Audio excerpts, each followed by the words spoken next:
പ്രിയപ്പെട്ട വിദ്യാർത്ഥികളെ, വീണ്ടും നിങ്ങൾക്ക് എൻ്റെ ഈ വീഡിയോ ക്ലാസ്സിലേക്ക് ഹാർദവമായി സ്വാഗതം.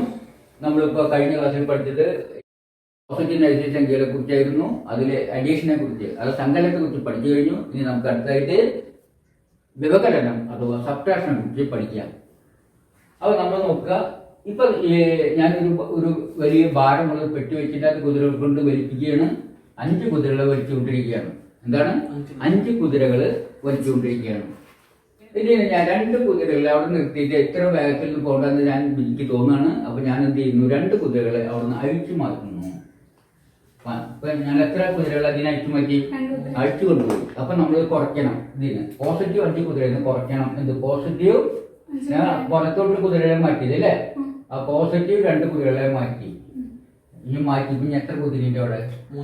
അപ്പൊ പോസിറ്റീവ് 3. അപ്പൊ പോസിറ്റീവിൽ നിന്ന് പോസിറ്റീവ് കുറച്ചപ്പോ പോസിറ്റീവ് ഉത്തരം വേണമെന്നില്ല, എങ്കിലും വ്യത്യാസം കാണാം. സാധാരണ വ്യത്യാസം കാണാം. എന്താണ്? ഒരേ ചിഹ്നമാണെങ്കിൽ വ്യത്യാസം കണ്ട് സാധാരണ പോലെ എഴുതിയാൽ മതി. പോസിറ്റീവിന് കുറച്ച് പോസിറ്റീവ് ചിഹ്നം എഴുതിയാൽ മതി. മനസ്സിലായേ? ഓക്കെ. അപ്പൊ ഇത് നിങ്ങൾക്ക് ചെയ്യാലോ അല്ലേ? ഈ കുതിരകളുടെ ചിത്രം നമ്മൾ ഏത് കണക്ക് നിങ്ങൾക്ക് ചെയ്യാൻ കിട്ടും. മനസ്സിലായോ? ഇല്ലേ? 5 എണ്ണത്തിന് 3 എണ്ണം പോയി, 2 എണ്ണം പോയി, ബാക്കി 3 ആണെന്ന് അറിഞ്ഞൂടെ? അപ്പൊ നിങ്ങൾക്ക് പഠിച്ചൂടെ? പ്രത്യേകിച്ച് വലിയ ബുദ്ധിയൊന്നും വേണ്ടല്ലോ, സാധാ കോമൺ സെൻസ് പോലെ. ഓക്കെ. മറ്റൊന്നും പറയാം, നെഗറ്റീവ് കുതിരകള്. ഇവിടെ നെഗറ്റീവ് 4 കുതിരയിട്ട് 1 2 3 4 4 കുതിരകള് നെഗറ്റീവ് 4 കുതിര ഉണ്ടാക്കുന്നു. അതിൽ നിന്ന് ഞാൻ 2 കുതിരകളെ അഴിച്ചു കൊണ്ടുപോയി.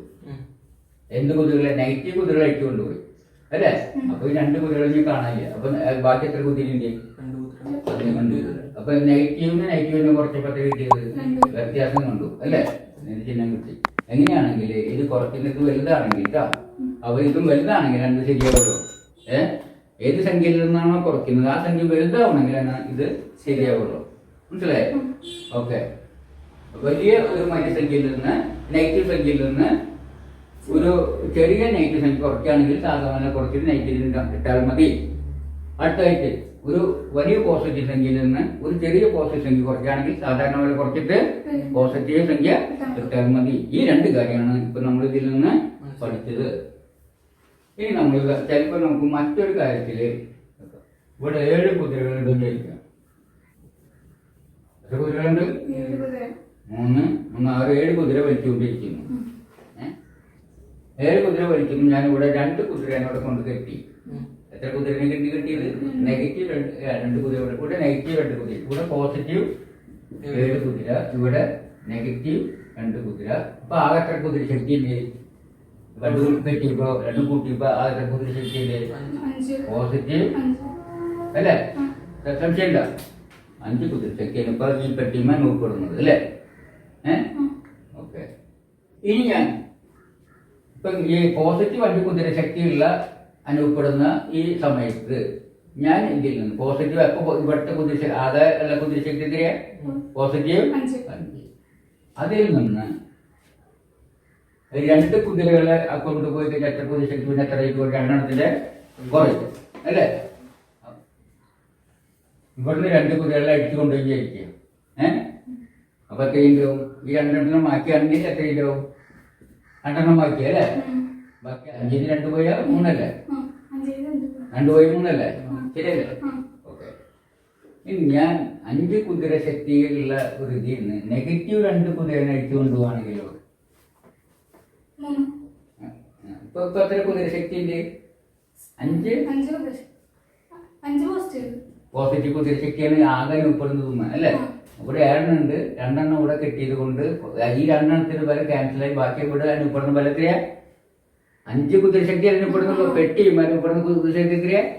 5. പക്ഷെ അവിടെ 7 കുതിര ശക്തി ഉണ്ട്. പക്ഷെ ഇവിടെ കെട്ടിയപ്പോ എന്തായി? 2 കുതിര ശക്തി എന്തായി? ക്യാൻസലായി. ഇവിടെ ഇതുമ്പോ എത്ര ഫോഴ്സ് ഉണ്ടെന്ന് ചോദിച്ചിട്ടുണ്ട്? 5 അല്ലെ? 5 കുതിരശക്തി അനുഭവപ്പെടുന്ന പെട്ടി ഇടത്തെ ഭാഗത്തെ കുതിര അടിച്ചു കൊണ്ടുപോയി കഴിഞ്ഞാൽ അപ്പൊ എന്ത് സംഭവിക്കും? 7 ഇല്ലേ?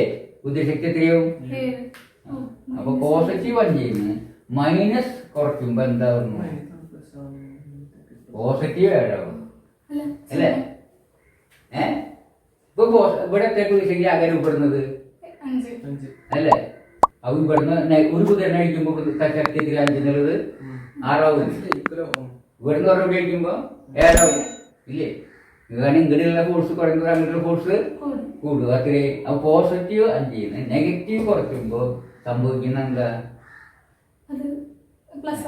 ഇവിടെ വരുന്നത് കുറയല്ല ചെയ്യുന്നത്, കൂടുക ചെയ്യുന്നു. മൈനസ് നെഗറ്റീവ് എന്ന് പറയുന്നത് അല്ലെ? മൈനസ് നെഗറ്റീവ് എന്ന് പറഞ്ഞാല് അത് ഇത് ഏതിന് തുല്യമാണ്?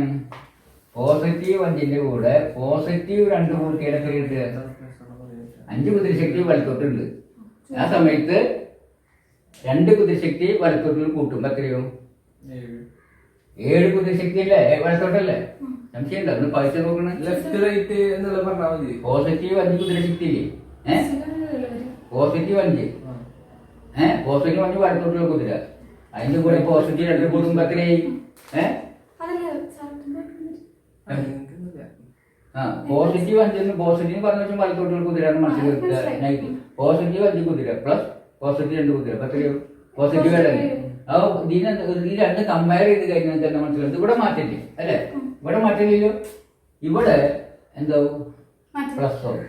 ഇവിടെ നെഗറ്റീവ് പോസിറ്റീവ്. മൈനസ് നെഗറ്റീവ് കുറയ്ക്കുന്നത് എന്തിനു തുല്യമാണ്? അതെ, നെഗറ്റീവ് കുറയ്ക്കാൻ പറഞ്ഞാൽ പോസിറ്റീവ് കൂട്ടിയാൽ മതി. ഇതിന് നമ്മൾ കണ്ടെത്തുന്ന എന്താണ്? ഇതിനെ അറൈവ് ചെയ്യുന്ന rule minus negative equal two plus positive. അതായത് ഒരു നെഗറ്റീവ് സംഖ്യ കുറയ്ക്കാൻ പറഞ്ഞാൽ തുല്യമായ പോസിറ്റീവ് സംഖ്യ കൂട്ടിയാൽ മതി അല്ലേ? കൂട്ടിയാൽ നെഗറ്റീവ് 5 കുതിരയാണ് ഇപ്പോൾ ഉള്ളത്. നെഗറ്റീവ് 7 കുതിര ഇവിടെ ഉണ്ട്. വലത്തെ ഭാഗത്ത് നെഗറ്റീവ് പോസിറ്റീവ് 2 കുതിര ഉണ്ടെങ്കിൽ ക്യാൻസൽ ആയിട്ട് എത്ര ഇഫക്റ്റ് ഉണ്ടാവും? നെഗറ്റീവ് 5 കുതിരകൾ ഉണ്ടാവും. നെഗറ്റീവ് 5 കുതിരകൾ. ഇതിൽ 2 കുതിര അയച്ചുകൊണ്ടോ ചെയ്യാം. നെഗറ്റീവ് 2 കുതിരകളാണ് 5 കുതിരകൾ. ഇപ്പൊ നെഗറ്റീവ് 5 കുതിര ഇഫക്റ്റ് അല്ലല്ലോ. നെഗറ്റീവ് 5 കുതിര ഈ 2 കുതിര നെഗറ്റീവ് കുതിരനെ എടുത്ത് മാറ്റി കഴിഞ്ഞാൽ മൈനസ്. അതായത് ഇപ്പൊ എത്ര കുതിരയുള്ളത്? നെഗറ്റീവ് അതിൽ വലിക്കപ്പെടുന്ന ഫോഴ്സ് എത്രയാണ്? നെഗറ്റീവ് 5 കുതിര അല്ലെ? നെഗറ്റീവ് 5 കുതിരകളുടെ ശക്തിയാണ് ഇപ്പൊ ഈ കെട്ടിമേൽ അറിയപ്പെടുന്നത്. അത് കറക്റ്റ് അല്ലേ? അതെ. ഇനി അതിന് നെഗറ്റീവ് 2 കുതിരകളെ അയച്ചു രണ്ടെണ്ണത്തിന് അയച്ചുകൊണ്ട് വിചാരിക്കുക. അപ്പൊ നെഗറ്റീവ് 2 കുറയ്ക്കണ്ടേ? അപ്പൊ നെഗറ്റീവ് 3 അല്ല? ഉത്തരം നെഗറ്റീവ് 3. അപ്പൊ നെഗറ്റീവ് 5 അതിൽ തെരഞ്ഞെടുത്തിട്ടുള്ളത്. അപ്പൊ നമ്മൾ എപ്പോ വരുമ്പോ നിങ്ങൾ മനസ്സിൽ ഒരു കുതിരനെ വരയ്ക്കുക ചെയ്യാ. ഇനി എപ്പോ നിങ്ങൾ ഒരു സംശയം വരുന്ന ഘട്ടത്തില് കുതിരനെ മനസ്സിൽ ആലോചിച്ചാൽ മതി. അപ്പൊ ഇനി നോക്കുന്നത് ഇപ്പൊ ഇതില് അനുഭവപ്പെടുന്ന ബലം എത്രയാണ്? Positive negative 5. ഇനി ഇവിടെ പോസിറ്റീവ് 2 കുതിരകളെ ഞാൻ അയച്ചു കൊണ്ടുപോകാൻ ചെയ്യുക. പോസിറ്റീവ് 2 പോയി നെഗറ്റീവ് 5 കുതിര ശക്തിയാണ് ഇപ്പൊ അനുഭവപ്പെടുന്നത്. ഇപ്പൊ ഇതിനെ 2 എണ്ണത്തിന് അയച്ചു കൊണ്ടുപോയി. അപ്പൊ ഇത് കുറയ്ക്കണ്ടേ? അപ്പൊ എത്രയാവും ഇവിടെ? കാരണം എന്താ? ഇവ 2 ശക്തി ഒക്കെ ഇവിടെ കൂടൂലേ? ആ കുറഞ്ഞത് കൂടുമ്പോ എത്രയാവും? നെഗറ്റീവ് 7. നെഗറ്റീവ് 5ന്ന് പോസിറ്റീവ് 2 കുറയ്ക്കുമ്പോ നെഗറ്റീവ് 7 കിട്ടുന്നത് അല്ലേ? അപ്പൊ ഈ ഉത്തരം നോക്കിയാൽ നെഗറ്റീവ് 5ന്റെ കൂടെ ഇപ്പുറത്തെ 2 കുതിരനെ കൂട്ടിയാൽ ഇതന്നെ കിട്ടുമായിരുന്നു അല്ലേ? ഇവിടെ അയച്ചു കൊണ്ടിട്ട് പകരം ഇവിടെ 2 കുതിരനെ കൂട്ടിയാലും എത്ര 7 ആവില്ലേ? അതിനെ നമുക്ക് അപ്പോഴും നെഗറ്റീവ് 7 വരും അല്ലേ? അപ്പൊ ഇതിനെ നമ്മൾ പോസിറ്റീവ് കുറയ്ക്കുക എന്ന് പറഞ്ഞാൽ നെഗറ്റീവ് കൂട്ടുക. പോസിറ്റീവ് കുറയ്ക്കുക എന്ന് പറഞ്ഞാൽ നെഗറ്റീവ് കൂട്ടുക. അപ്പോഴും കിട്ടുമല്ലോ. അപ്പൊ മനസ്സിലായോ? അപ്പൊ അത് നമ്മൾ ബൈഹാർട്ട് പഠിക്കേണ്ടതാണ് കേട്ടോ. അത് ബൈഹാർട്ട് പഠിച്ച് മനസ്സിൽ അത് അത്രയ്ക്കും ആഴത്തിൽ പതിപ്പിക്കുക. എങ്കിൽ മൈനസ് പോസിറ്റീവ് എന്ന് പറഞ്ഞാൽ അതായത് ഈക്വൽ ടു എന്താണ്? കൂട്ടുക നെഗറ്റീവ്. മനസ്സിലായോ? അതായത് പോസിറ്റീവ് കുറയ്ക്കാൻ പറഞ്ഞാൽ നമ്മൾ എന്ത് ചെയ്താൽ മതി?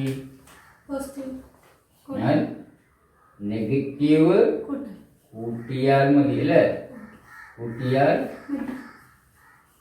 നൈറ്റി എന്ന് പറഞ്ഞ നൈറ്റി സംഖ്യ കേട്ടാ. അപ്പോൾ കുറയ്ക്കലും കൂട്ടലും ഞാൻ എല്ലാം പറഞ്ഞു കഴിഞ്ഞു അല്ലേ?